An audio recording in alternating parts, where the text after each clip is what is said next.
it seems like things increase in difficulty or turbulence when you're getting to a certain inflection point.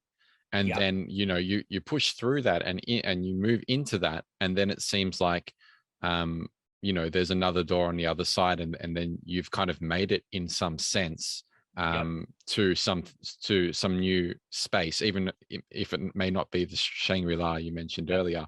But it seems like Well, there's this kind of, okay, is it time to let this one go because it's getting a bit more difficult, or it doesn't feel quite right? Or is it time to is this really time to really double down? There seems like it's one way or the other, right? well, I would say standing down isn't the same as giving up.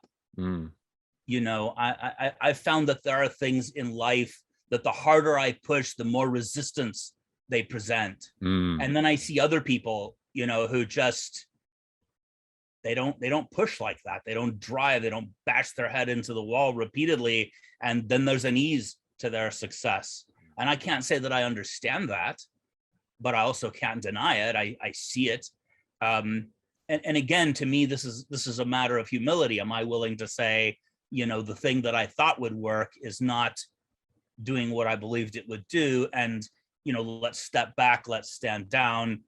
If my objective is still important to me, I'm that doesn't mean I'm giving up. And Mm.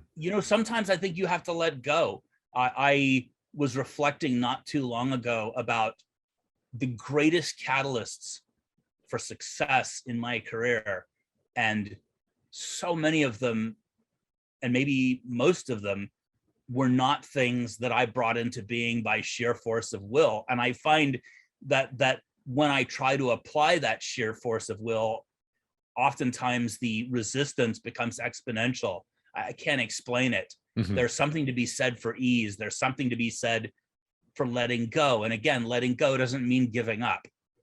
And for a religious person, perhaps that means handing it to your higher power. I'm not religious, but that whole principle of not of not trying to force it by will and just surrendering to the dynamics that surround you, maybe there's something to that. you know I think there I'm humble definitely enough to is. admit. Pardon? Yeah, I think there definitely is. Have you heard of Yeah. Wu Wei in Taoism?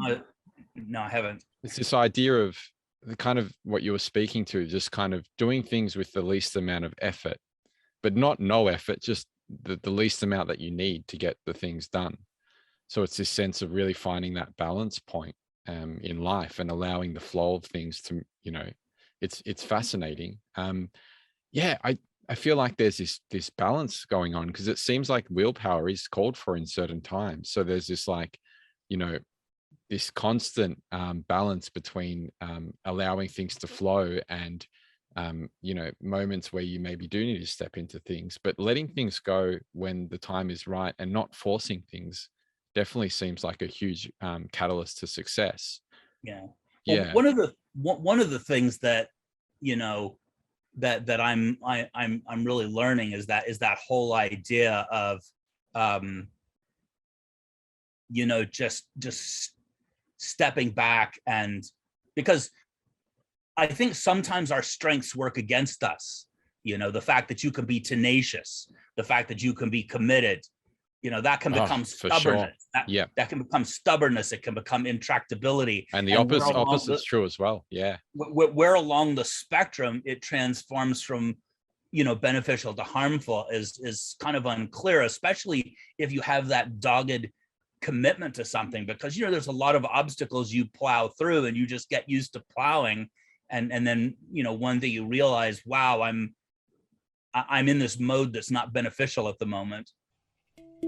If you enjoyed this clip, the full episode will be made available up here somewhere, so feel free to check that out. If you're someone that's interested in working one-on-one with me and developing your practice of presence, reflecting on your life at the moment, and calibrating your trajectory, then feel free to head over to todaydreamer.com and get in touch.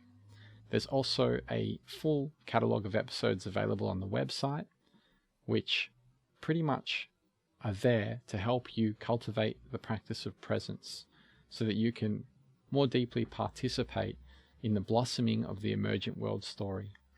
So there's episodes on rituals, meditation, different ways you can cultivate presence, find meaning in life, working with psychedelics, and a whole host of other things that, surround spirituality and surround this idea of coming back to this moment right here and right now, and deepening almost like your connection with yourself and with others through intimacy, relational practices.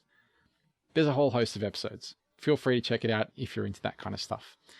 Anyways, thank you for your attention and for sharing this moment with me in the here and now. And until next time, be well.